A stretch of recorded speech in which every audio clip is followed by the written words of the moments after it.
করোনার সময় নগদ অর্থ বিতরণ করেছি মানুষের কাছে। কোনো শ্রেণী পেশার মানুষ নেই যাদেরকে আমরা সহযোগিতা করিনি।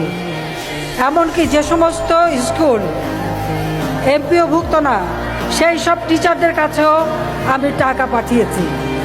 মসজিদের ইমাম মুয়াজ্জিন থেকে শুরু করে আমাদের যারা শিল্পী, যন্ত্রশিল্পী, যারা হয়তো তালিকাভুক্ত না, প্রত্যেকে আমরা সেই সহযোগিতা দিয়েছি।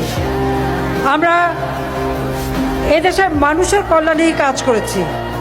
আমাদের টাকা দিয়ে আমরা জনগণকে দিয়ে দিয়েছি, গ্রামে গ্রামে টাকা পাঠিয়েছি যেন করোনার সময় কোনো মানুষের কষ্ট না হয়। বিনা পয়সায় খাদ্য দিয়ে যাচ্ছি। আমি জানি সারা বিশ্বব্যাপী জিনিসের দাম বেড়েছে, আমাদের দেশের সমস্ত খাদ্যপণ্য সহ অন্য জিনিসের দাম বেড়েছে, কারণ বাইরে বাড়লে আমাদের দেশে বাড়বেই। আজকে আমরা বিনা পয়সায় 30 কেজি করে চাল একেবারে যারা কাজ করতে পারে না তাদের দিচ্ছি।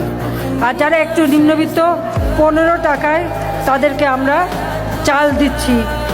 আর যারা একটু ভালো কিন্তু তাদের একটু কিনে খেতে হয়, 30 টাকা করে টিসিবির কার্ড দিয়ে দিচ্ছি। চাল 30 টাকায়, সেই সাথে ডাল, চিনি এবং তেল আমরা দিচ্ছি। মানুষের কল্যাণে আমরা কাজ করি।